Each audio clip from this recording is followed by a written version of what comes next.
Semangat saya dalam beribadah terkadang naik, terkadang turun. Apakah ini juga indikasi kemunafikan? Enggak, insya Allah tidak.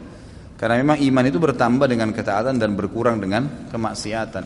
Dan dalam kata Nabi SAW dalam sebuah hadis sahih, pasti dalam kehidupan itu ada kelemahan iman, gitu kan? Akan terjadi itu. Kadang-kadang kita merasa drop, gitu kan? Kata Nabi SAW, siapa yang dalam keadaan drop imannya itu, dia tetap mempertahankan dalam kesolehan, maka dia beruntung, gitu kan? Dan siapa yang menghilangkan dirinya pada kesesatan, maka dia telah rugi, karena dia akan kehilangan sama sekali keimanan tersebut.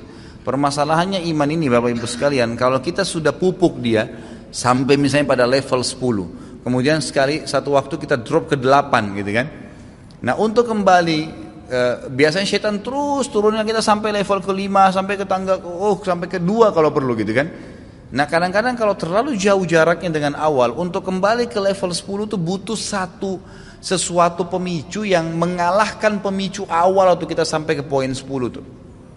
Misal dulu tuh kita pas menghadapi ada orang kerabat yang mati dan matinya tidak baik misalnya, lalu kita lihat, kita sadar nih. Nanti kalau jatuh drop imannya, maka itu akan harus dicari sesuatu yang lebih besar daripada itu untuk kembali ke level yang sama. Makanya menjaga iman itu adalah sesuatu yang penting, gitu kan?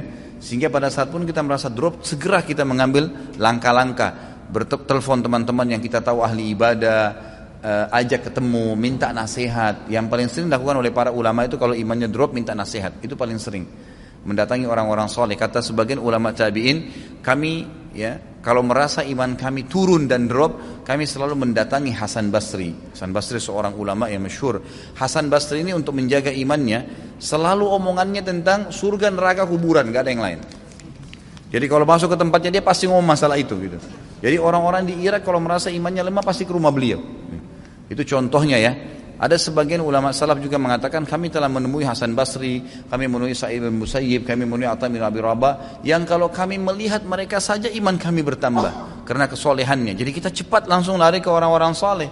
Jangan lemah imannya, langsung setan buat dia ingat dulu masa jahiliyah, lalu ditelepon teman-teman jahiliyahnya.